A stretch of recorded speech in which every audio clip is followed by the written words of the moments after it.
Alrighty, well, welcome all to our second official customer success webinar here, session number 2 of this initiative that we're starting out here over on the customer success side. So hopefully you all are aware of what the topic is going to be here, but if not, Cory and myself are going to be walking you all through the process of creating a new catalog and archiving your previous academic year's catalog, as well as a couple of other related topics here.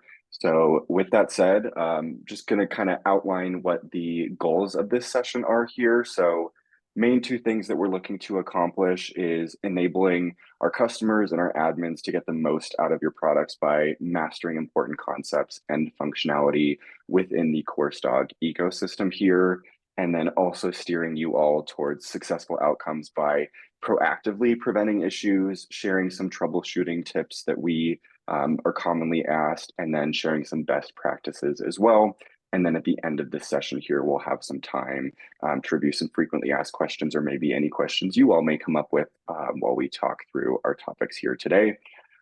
As far as the intended audience goes for this session, generally most of the material we're going through is going to be tailored and targeted for our CourseDog super admins, our product champions, and power users on our functional teams at your institution. If you're not one of those folks, you're still absolutely welcome to join. Just know that some of the things that we talk through today may not be pertinent to you, or maybe even talking about functionality you may not have permissions for in CourseDog. So did just want to preface by mentioning that, but any and all are welcome here. So hopefully if you're not part of that intended audience, you'll still come away with some little nuggets of knowledge from this session here. So specifically for today's session, what we're going to be looking at, kind of the objectives for what we'll be going through. We'll be talking through how your catalog admins can create new and archive historical catalogs in CourseDog. We're also going to give a functional overview of a few pieces of configuration within the catalog product that you might want to revisit as you are going through this process, prepping your new catalog for the upcoming academic year or archiving your current or previous year's catalog. That'll be the main focus of today's session, but we'll also briefly talk through the process for generating or regenerating a catalog PDF out of CourseDog, something that commonly comes as part of that process of prepping your new catalog there. So we'll spend a little bit of time talking through that. And then really the remainder of this session here will be a time to review some troubleshooting tips and review any questions that you all may have for us based on your own experience, or even based on some of the information that we'll go through here today. Like I said, I saw a number of familiar faces for some schools that I'm working with personally, but for those of you that I have not met before, hi, I'm Sam Starks, one of our customer success managers here at CourseDog. And I'm also joined by my colleague, Cory, who's one of our product managers here at CourseDog. Cory, not sure if you want to say a couple of words to introduce yourself here. Yeah, thank you, Sam. Yeah, like Sam mentioned, my name is Cory. I'm a product manager here at CourseDog, working on our curriculum and catalog and syllabus products, as well as our assessment product as well. So, yeah, so I'm just here as a little bit more of a technical voice, but very excited to be, sharing some of our best practice tips, and sharing more about this process with you guys. Awesome. So jumping right into content here, I'm going to talk through how you can manage your catalog URLs. This is something really that you can do at any point in the part of your process of creating a new catalog or archiving things. You'll see I'll mention when we do go through kind of the formal step-by-step process, I'll mention where you might want to do this, but figured it might be just good to establish some kind of baseline around how our catalogs function, what kind of catalog URL types we offer here at CourseDog. So Cory, I'll actually, I think, hand it back to you to talk through what 2 URL types we support here for catalog. Okay. Awesome. Thank you, Sam. Yeah, so I think as that baseline that Sam mentioned, the first thing that we want to keep in mind is that CourseDog supports 2 different kinds of URLs. So we have CourseDog-based URLs and vanity URLs. And so the first type being CourseDog-based URLs, this is, I think, what we would like to maybe think of like as the default URL. So this is anything that's, .coursedog.com that's basically being supported under our domain. And so basically with CourseDog based URLs, your catalog name will be a subdomain of CourseDog's of coursedog.com, and we'll have information about the product type and the environment. So it's kind of like our CourseDog URLs. If you have a catalog under it, it'll be like it is what it is. So it'll be like your school name dot catalog dot prod or dot staging dot coursedog.com. And then the same is also true if you're using our events product as well. So I know this webinar is not related to that, but that's one area where those similarities kind of lie. And so we'll show you kind of how this functions in a little bit when we do the demo. But yeah, these are our default URLs. And so these are pretty simple and self-explanatory to manage. Although they might take a bit, like 24 hours to become active when you actually create it. But other than that, they are quite simple. Okay. So the next kind of URLs are the vanity URLs. And so these are anything that's not under a CourseDog domain. And so something like catalog.yourschoolname.edu. And so the one caveat with vanity URLs is that this requires a little bit of setup from our end. And so as you're setting up your catalog, if this is something that you guys are interested in, then that's something that you would reach out to your customer success manager or project manager with, and then we will work together to help migrate to that vanity URL. The nice thing is that once that's set up, though, most of the maintaining is able to be done on your end within the platform. And so, yeah, so it's a little bit of setup, but then you'll be able to use that vanity URL, indefinitely. Though, I guess additional thing about vanity URLs is that we also have the ability to I guess create branches of that with using wildcard URLs. And so this is what you would use if you wanted to archive your previous catalog. And so say the domain that you use for your catalog by default is catalog.youruniversity.edu. And you're moving over to a new catalog. But you still want to keep your previous year's catalog. So you would move your previous year's catalog to, a wildcard domain. So like 2022 to 2023 dot catalog dot schoolname.edu. And so that's one way to use the wildcard URL. And then the other way that we've seen people use our the wildcard URL is say that you are a larger university that has a lot of different schools underneath that are using that have their own separate catalogs. So like the School of Medicine or the School of Law, that's another way that a lot of institutions use our wildcard URLs under the vanity URL umbrella. And so that kind of covers it for the different URL types. And so, Sam, if you want to move on to the next slide, I'll pass it back over to you.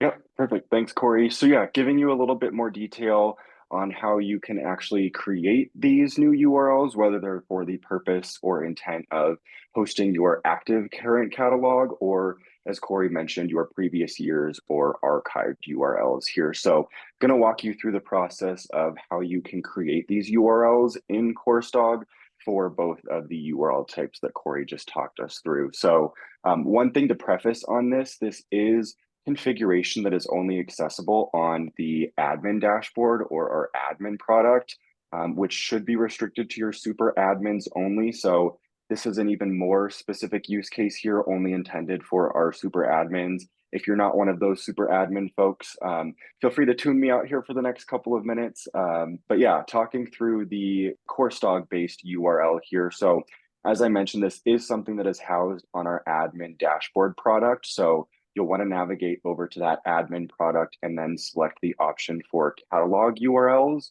Within that page, you'll see an option to click the plus add URL. You'll go ahead and select that, which will take you to this URL modal right here. You'll see that you have two options. As Cory just talked us through, these are the two different URL types that we support here at CourseDog. So this first one is the standalone domain. That is the institutional or vanity URL that Cory was talking about earlier. or in this case, we're more focused on the coursedog subdomain. So that's any URL that's going to end in that coursedog.com domain. So in this case, if we are looking to create a new URL using the coursedog based URL or a coursedog.com subdomain, you'll go ahead and select that option. And then the only piece of configuration you'll need to add is specifying what you want your domain to look like here in this slug field. The one thing that I'll clarify here when you are entering this information is you'll see that it does pre-populate with the .catalog.staging, or if you're doing this in production, it'll say .catalog.prod.coursedog.com. That is not something that you need to duplicate in the slug here. That is already appended onto your URL there. So the only piece you actually need to enter here in the slug is what you want to appear before this .catalog.prod.coursedog.com. Once you've decided on what that terminology is going to look like, you can go ahead and click that add button, and that will be what generates that URL within the CourseDog product here. So that's the process you'd go to get a CourseDog based URL set up. Very similarly, to set up a standalone domain, or as you might also hear us calling it, an institution or vanity URL, the process is essentially the same, just with a slight difference when you're actually entering the URL itself. So similar to setting up a CourseDog based URL, you're still going to navigate to that admin dashboard and then catalog URLs. Again, selecting that option with the plus sign to add a new URL, which will bring up this URL modal here, just like we saw on our last slide. The one difference here is you're going to be selecting standalone domain this time rather than a coursedog.com subdomain. So once you've selected that option, you'll see here, this time you're not entering a slug. There's no appended .coursedog.com or anything like that here. It fully is a customizable URL that your institution has almost full control over how you want that to appear and what terminology you're using there if you have any institution specific requirements or naming conventions for your websites there. So once you've selected the standalone domain, you can go ahead and enter in your URL here. Again, unlike the CourseDog subdomain, you do have to enter in the full URL. So you do need the full, if you're using your institution name.edu, you do want to still include that piece. That will not automatically be added in the same way that the coursedog.com subdomain information is. Once you've got your URL decided on, you can go ahead and enter that in here. And just like the CourseDog subdomain, that's all you need to do at this point. So you can go ahead and click that add button, and that will generate the URL for you to later down this process be able to assign your new or archived catalogs to that URL that you generated.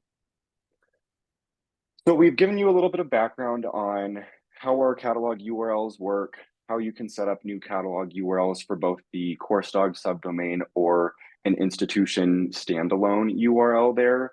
Now I'm going to walk you through the process of how you actually go through, get a new catalog created, and archive your previous current year's catalog there. So first thing that you're going to do here, you're going to want to navigate to the catalog product within CourseDog. Then you're going to select settings and then the option for catalogs, just like you're seeing here in this left-hand side nav bar. Once you come to your current year's catalog, what you're going to go ahead and do is under this actions section, you're going to go ahead and select this option clone, which is going to make a copy of your current catalog that you will then assign a new name that is appropriate for that catalog. Typically, we recommend using some kind of academic year naming convention to indicate what year's catalog you're creating here. So in this example here, it looks like we are working with the 2019-2020 academic year course catalog.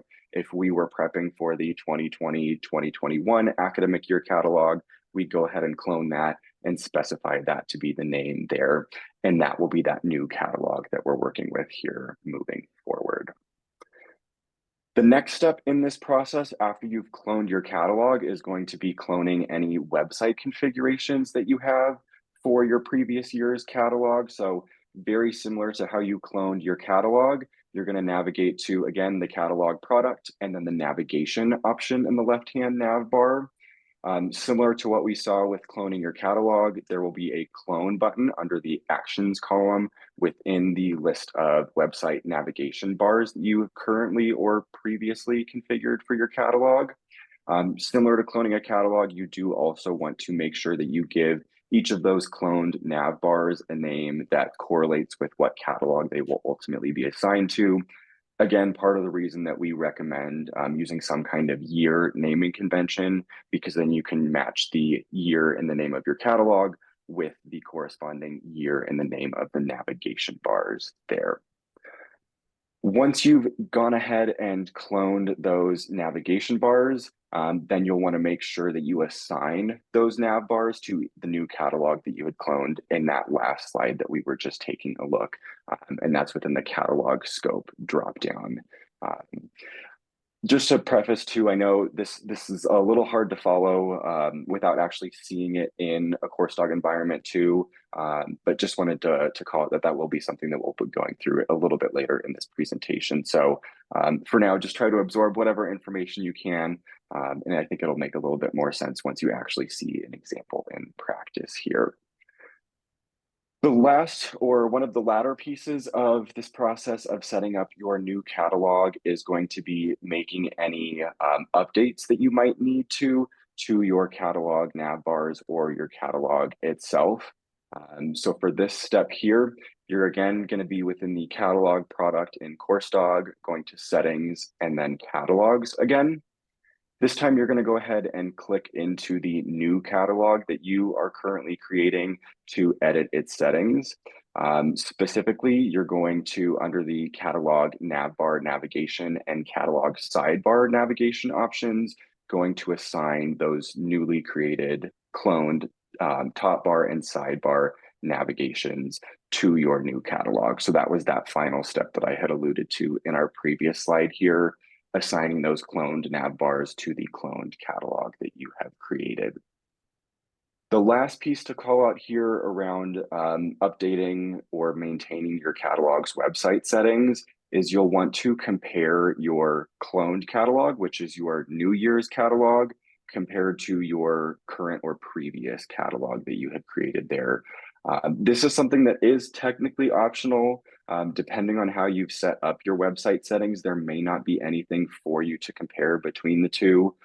We do recommend this step because while the cloning of your catalog does clone most of your websites or website settings rather, as part of that clone process, some of your settings will default to the global catalog setting. So if you had anything that was catalog specific that differed from your global catalog settings, it may be worth giving those a double check. A really easy way to compare both of these side by side is to just open two separate browser windows on your computer, have one of those windows pulling up your previous catalog's website settings, the other one having your new catalog's website settings, and then you can just give them a quick side-by-side compare there. So that way you've got it all in one spot. Now we've assigned all of the website updates that we've made here. The last part is going to be making any possible updates to configuration for that newly cloned catalog. So again, going to be returning to that catalog product, going into settings and selecting the catalogs option. Within or next to the catalog that you had cloned, that's going to be your new catalog here, you do want to make sure that you select the option to set as default under the actions section next to that catalog, like we've seen on a couple of screens here on some previous slides. You want to make sure that you're setting that new catalog as your default, because that way when you're accessing things like looking at pages for your catalog, it's going to be showing you the pages that are pertinent to that specific catalog rather than the pages from a previous year's catalog. So a small step, but very important. Want to make sure that you're still updating what your default catalog is. And now that we've made that clone, we do have our new catalog set up there. The last thing that I'll mention here, and I'll caveat this by saying this is going to have some nuance depending on how your institution leverages the effective dating functionality. So This is going to be something that you'll want to proceed with a little bit of caution here, being mindful of how you are using effective dating over on the curriculum side of the Course Dog House. So last thing I'll mention here is just making sure that the dates or terms that your catalog is looking at are the appropriate dates. As you clone your catalog, it will default to using the effective dates or terms that were in that previous catalog. So want to make sure that if it's a new academic year, that that new catalog is looking at the correct effective dated curriculum information. So the way to do that, again, within the catalog product in settings and then that catalog option, you want to select the appropriate catalog. So in this case, that's going to be that catalog that we cloned, gave it a name, have been making changes to this whole time. And then under the select effective dating section here, you'll either have the option to input the specific date range that you're looking at for this catalog, or if your institution leverages our terms functionality, you can just indicate which terms are appropriate for this catalog to be looking at.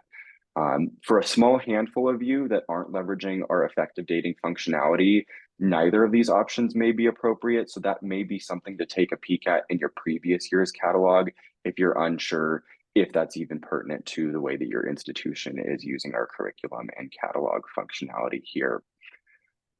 We could spend a whole lot more time talking through the details of how effective dating works.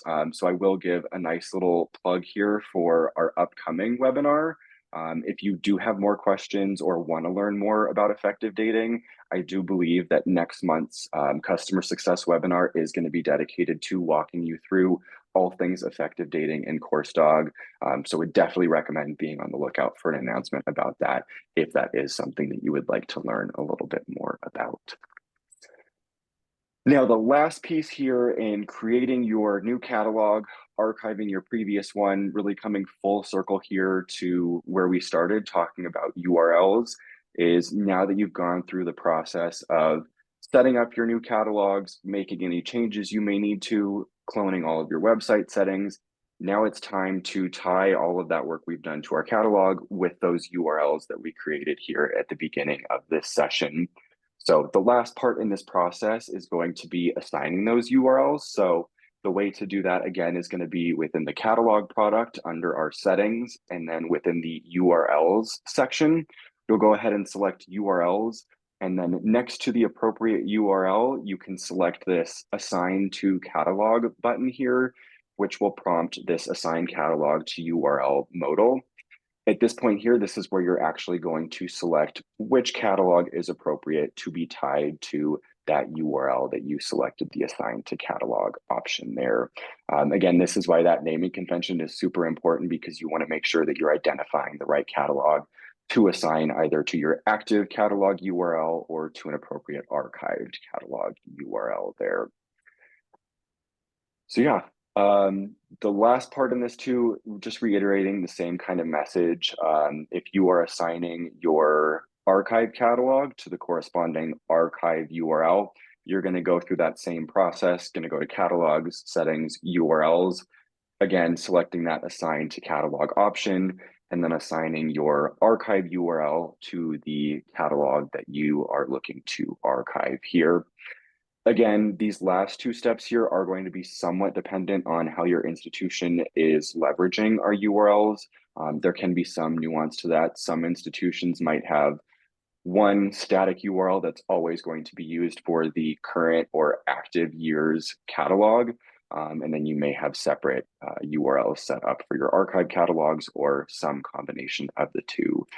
So again, might be a little bit pertinent to how your institution is using our URLs, but the process is generally still the same for assigning those URLs to the appropriate catalogs there.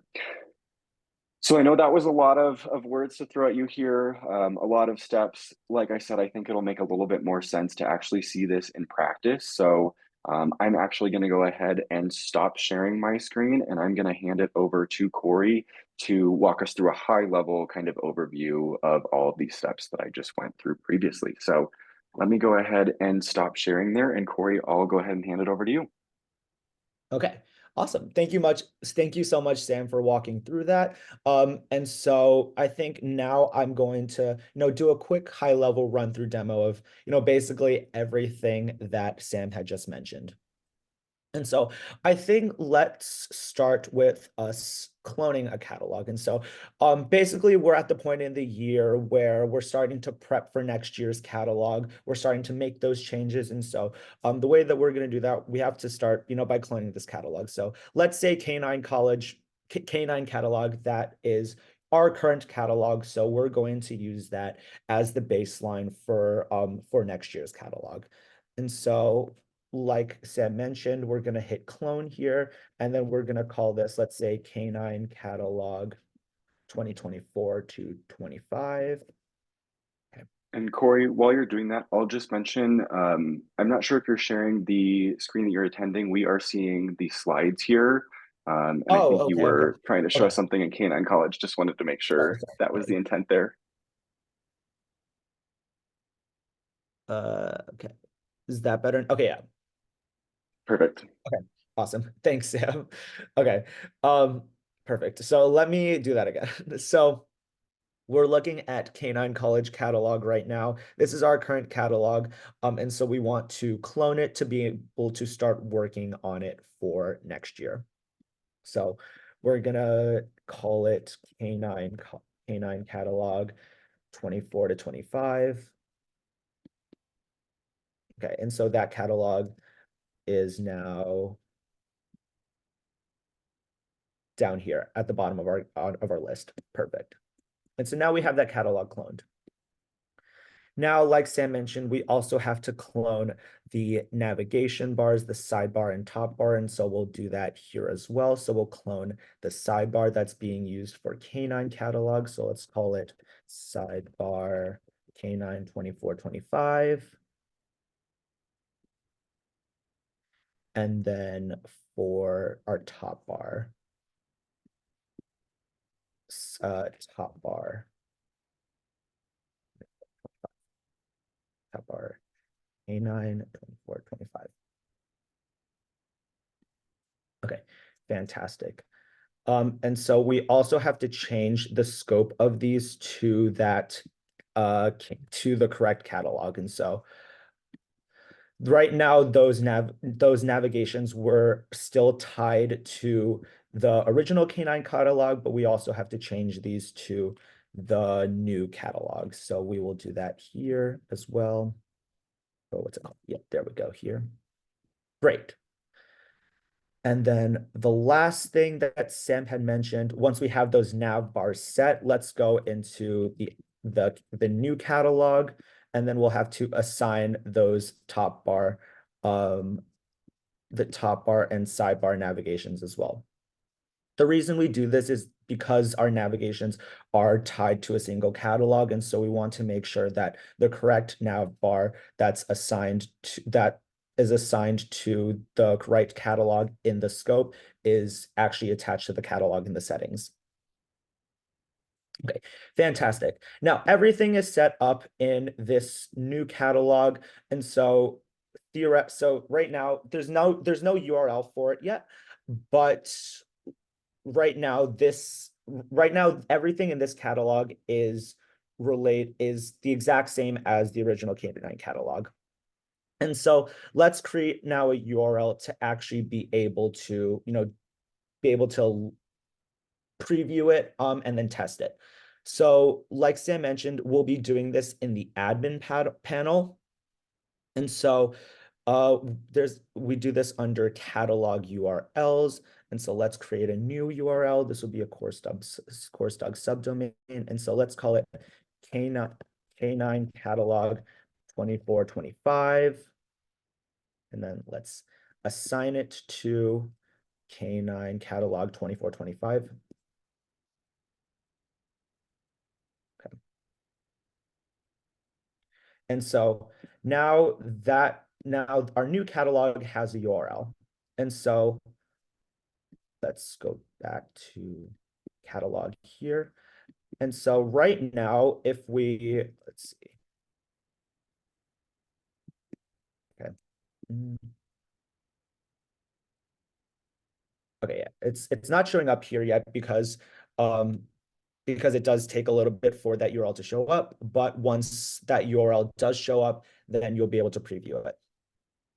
But now that we have a URL attached to this, we can, be able to actually view it, and then,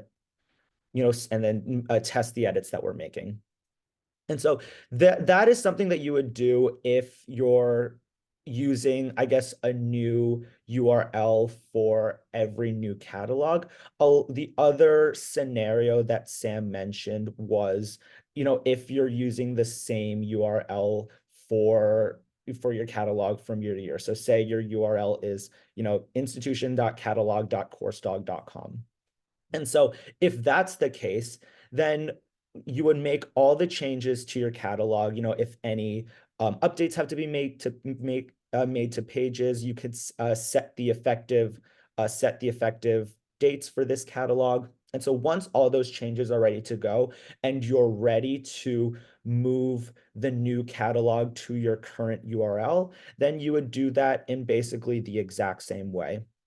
And so under URLs, so this is our current URL, the k9catalog.coursedog.com. This is what we're using for all of our catalogs from year to year. So we're going to detach this from the current catalog, which is this year's catalog, and then we're going to assign it to the new catalog. And so want to reiterate, you only want to do this once the new catalog is ready to go, once all those changes are made. That's when you would make that change. And then in the meantime, with your old catalog, if you want to archive it for, archival purposes, that's when you would make a new URL and then call it, say, like, 2023, 2024 K9 catalog. And then you would assign that old catalog to that new archived URL. And so those are, I guess, the two scenarios that Sam had mentioned before with how you're structuring your URLs. It depends on, kind of your institution style, but obviously, if any questions come up regarding how to manage those URL changes, please feel free to reach out to your project manager, your CSM. We know it can get a little bit confusing. Okay. Awesome. And so now that we have the URL and the catalog actually set up, let's talk about creating a catalog PDF, because we also know that this is also another important step for archival purposes as well. And so creating a catalog PDF is pretty simple in CourseDog. We try to make it as easy as possible. And so you'll basically do all of this work within the catalog settings to catalog, which is what Sam mentioned before. And so most of these PDF settings are under the settings for each catalog. There is a button called PDF settings for each catalog. And so within that setting, you see the different settings that you're able to select from. So you're able to select the content that's included in the catalog, as well as the display format, as well as the font size. And so, as default, the catalog will include everything, but then also note that departments needs to be enabled for programs and courses to show up as well, because they're shown as part of the department. Okay, and I guess now I'll show you how to do this within the platform. It might be a little bit easier to visualize. And so let's take a look at this old catalog, just because the data is a little bit cleaner in our demo environment. And so looking at the PDF settings here, we're going to include all the content in here, and then we're going to display the condensed format as well as the font on the website. So these are the settings that we can set. And then we're going to generate the PDF. And so this PDF, depending on the size of the catalog, might take, a few minutes to generate. And so here's what I generated this one last night. So I'll just show you an example of what this looks like. So here is all the information, all of our policy information, as well as our program information that, again, data isn't super, this is our demo environment data, so take this with a grain of salt, as well as, our course information as well. And so, yeah, that's how you generate a PDF of your catalog. And as most of you know as well, if we go to the website for our catalog, so that's this one, we will be able to download that same PDF from the website too. And so, this makes it easier for anybody who's viewing your website to be able to take a look at the catalog and make it easier for them to search things. As well. And also for archival purposes, if you have this on your archived sites, it makes it easier to maintain those catalogs, those catalog PDFs of your archive sites too. Okay, I think that about covers it for generating catalog PDFs. And with that, I'll pass it back over to Sam. Awesome. Thank you, Cory. Thank you for giving us some kind of visual representation to associate with what I've been talking through here. Let me go ahead and get my screen shared again, and we can talk through some troubleshooting strategies. Alrighty, awesome. So yeah, like I mentioned, we're gonna kind of shift over here from giving you new knowledge, new content to how to better troubleshoot this process that you will be going through, and even some strategies you can implement as you are going through this process. So really common question that we see on the support and success side is data not appearing how you might anticipate or expect it to, either on the PDF catalog or on the catalog site itself. Commonly, these really boil down to two issues, two root causes here. So the one scenario I'll start with is if you recently made an edit to curriculum data or data that's being pulled into your catalog and you're not seeing those changes reflected in your PDF.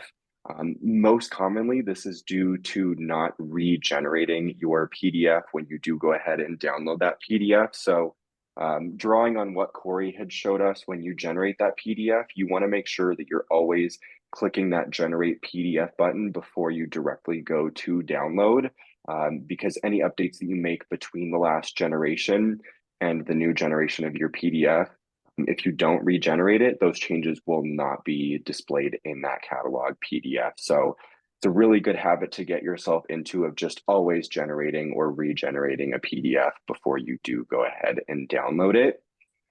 Similarly, but focusing more on the catalog site rather than the catalog PDF here. Again, similar situation if you may have made recent changes to course or program data in curriculum, or maybe you made a change to a specific custom page in your catalog and you're not seeing those changes reflected on your catalog site. You might want to take a double check on what effective date, revision, or version you were editing for that course, program, or page data. It might be the case that you created a new version or a new revision of a course or program that is not within the time frame that our catalog is looking at. So that's where our dates, our terms become really important when you are setting up that new catalog. We want to make sure that the effective start term and end term, or start date and end date, align with the data that you're expecting to be pulled from our curriculum product here. If you're making an edit to a future dated version of a course, but we are looking at a current year for your catalog isn't going to necessarily reflect those changes. So oftentimes you want to make sure that you are making an edit to the correct either effective dated version or effective revision there on the curriculum side of the house. And again, we'll plug our upcoming webinar for that. As you can see, there's a bunch of impacts to that effective dating functionality. So definitely be on the lookout for some more on that for us, because that might be beneficial for this process here too. All right, now, Cory, do you want to talk us through some troubleshooting tools and strategies for how our institutions can better decrease the PDF length of their catalogs? Yeah, absolutely. Thank you, Sam. And so there are I think large PDFs are, that's not fun for anybody. And so, we have a few strategies we've developed here at CourseDog to help decrease the catalog PDF length in a few different ways.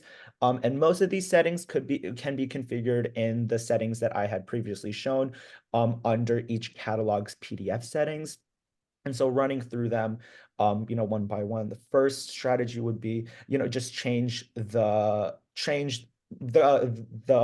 content that you want to be in your PDF. And so, if there's content that, might not be necessary for your catalog PDF, then then you are able to, just show your courses, just show your programs. And so you're able to define what content you want to see in your catalog. Okay. The next thing, like I mentioned before as well, is adjusting your display format settings. And so, like I showed, there was the condensed format that you can use to reduce white space between lines of text. And so that's another way that we are able to reduce the length of your catalog. And then also as well, which is also in the PDF settings, to reduce the size of the text, which still makes it a little, which still allows for readability, but will reduce the page length as well. Okay.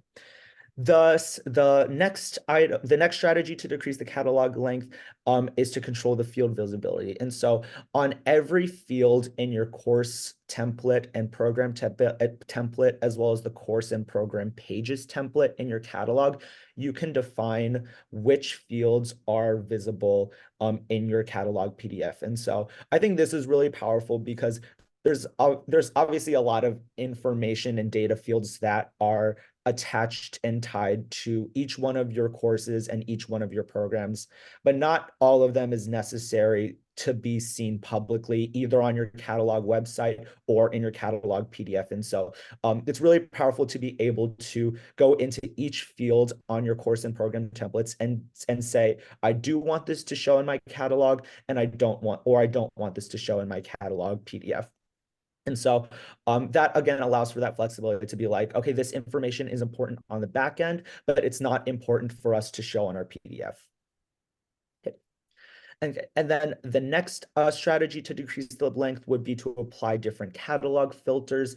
And so this would be under each catalog's, not PDF settings, but each catalog's individual settings where you could define different filters. So, I want to make sure that only the courses, in the correct year are being shown for this catalog. Or, for some reason, maybe I just want the catalog for our School of Arts and Sciences. So I want to show just the courses in my School of Arts and Sciences. And so with different filters, you're able to filter by everything that you're able to filter in curriculum. And so you could define the scope of your catalog that way.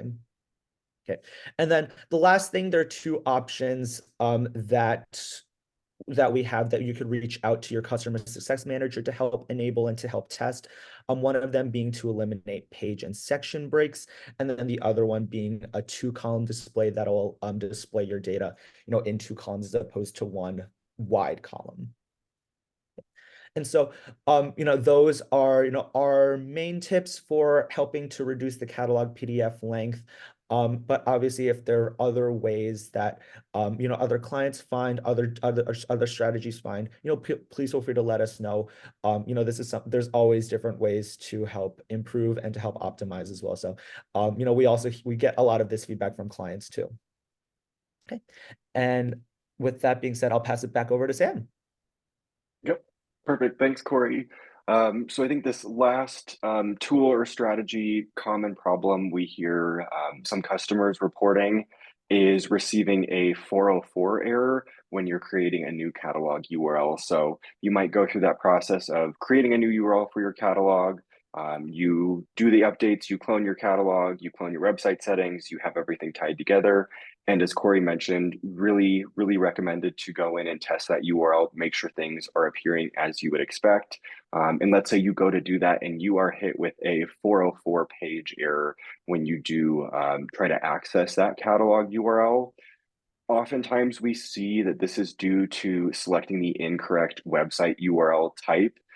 So it may be the case that you specified the correct URL content, but you selected the incorrect URL type here. So most commonly, we see this when institutions are using the coursedog.com subdomain, but they try to enter that URL as a standalone domain.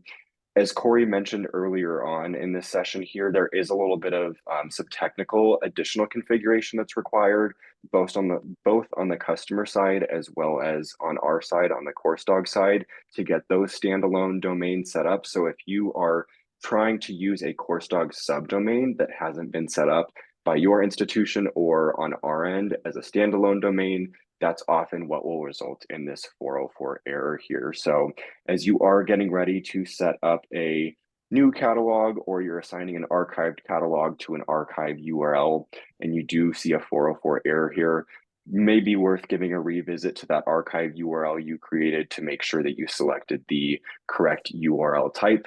Again, if you see that .coursedog.com at the end of your URL, want to make sure that you're selecting the coursedog.com subdomain URL type when you are creating those URLs there. So that covers most of the kind of common issues, pitfalls we see customers fall into.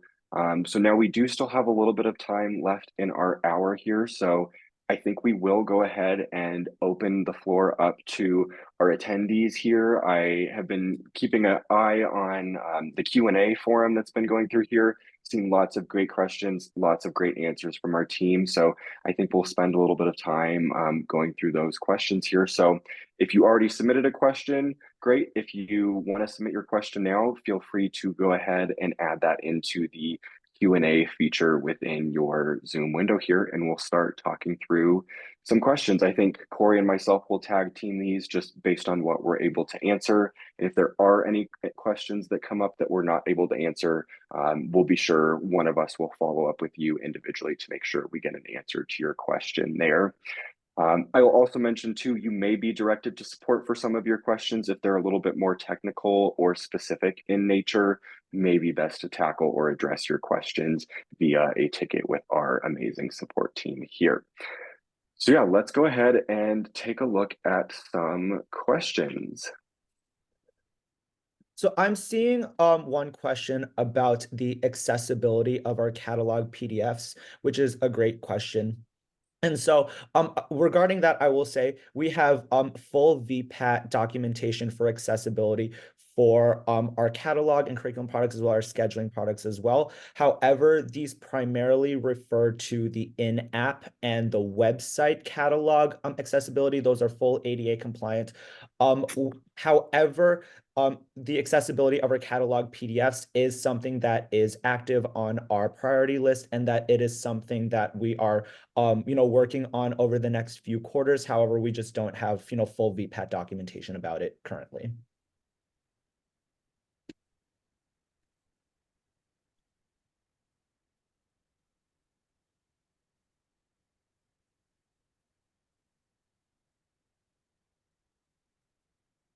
Okay,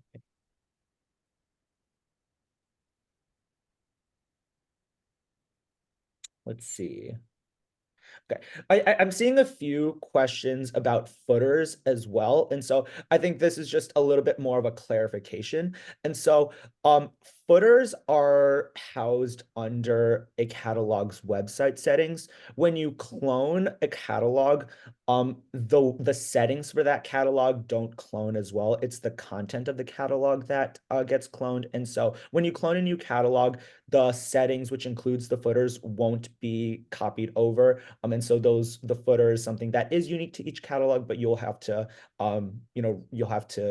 recreate that footer. Yep. And I do see a question here around whether or not schools are able to leverage both types of URLs or if you're limited to a certain type. So as long as your institution is able to do what is technically required to support a standalone, or as we've also called it, a vanity URL, you technically should be able to use either URL. I would recommend, it's probably in best practice to stick to one type predominantly. You can shift from one URL type to the other, But a reminder, you also can only have one URL associated with one catalog at a given time. They do have that one-to-one relationship. So again, just reiterating, it probably would be best to pick one of the two URL types to predominantly use. But yes, technically, as long as your team is able to do what's necessary to get a standalone URL set up, you should be able to use either URL for your catalog.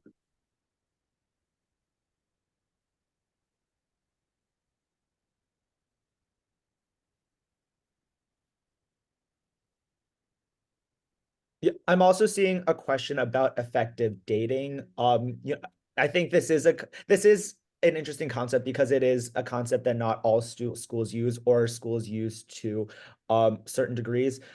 Within the catalog, I will say, while it does appear to be a big feature of our catalogs, I would say that it's more of a filtering mechanism. And so if you're not using effective dating, then that's okay. There are other ways to filter the content to be in your catalog. And I would say I would work with your customer success manager in that case to actually look at how what your setup looks like and how we can get the content that you want in the correct catalog. Yep. And I see a question here around a specific institution that seems to have a lot of blank space on your course pages. I would say it probably would be best to reach out to your CSM on that one specifically, see if they can review your configuration there to see if anything immediately sticks out. I do know we do have some schools that have enabled a page break between courses or programs. So that might be something that your institution is leveraging, which is resulting in that blank space between course pages. So that may just be something that we'll need to take a closer look at with your CSM there.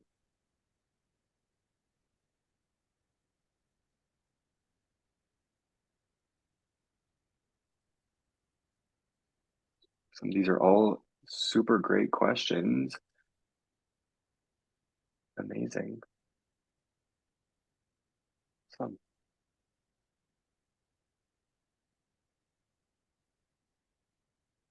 we've still got a few minutes here. So yeah, if you have any other questions you all have thought of as we've been going through all of this content, definitely feel free to share those now, or you can always reach out to one of us directly too after the session too, if it's not something you're comfortable sharing or just haven't gotten the right words together just yet to ask the right question.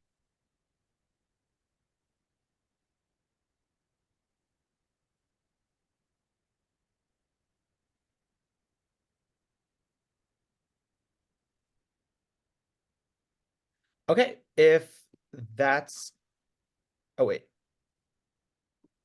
Okay, I think before we hop off, I think the catalog obviously is a big tie to curriculum, but our goal is to kind of streamline all of these processes from curriculum management to catalog to scheduling, streamline all of these processes together. And I think part of our goal is to try to help everybody visualize how all these processes fit together from the process end, but also from the course dog end. And so we know that every institution here has a wide variety of our products, but I think the last thing we wanted to have is I think a little bit of a poll just to see if there's anything that any other products that other people would be interested in. If so, we will release a poll. I think Course Dog Marketing, are you going to release that poll? And then we'll just kind of get a gauge if you're interested at all in learning about our other products and how they fit into catalog, but no pressure at all. This is more just for us to get a gauge.